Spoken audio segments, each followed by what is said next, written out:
दोस्तों शुरुआत करते हैं यहाँ पर सबसे पहले YouTube शॉर्ट से। YouTube शॉर्ट एक ऐसा प्लेटफॉर्म है YouTube पर ही, जो YouTube पर वीडियो अपलोड होती है वो शॉर्ट अपलोड होंगी।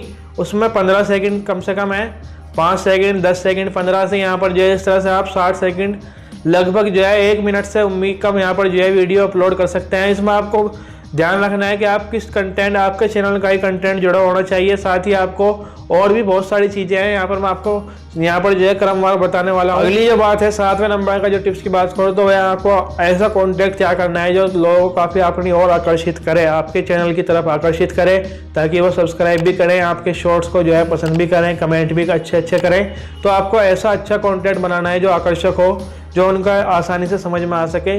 यहाँ पर आपको इस बात को रखकर कंटेंट तैयार करना है। अगर आप शॉर्ट्स वीडियो अपलोड करना चाहते हैं, रेगुलरली आप वीडियो अपलोड कर सकते हैं। Programme effect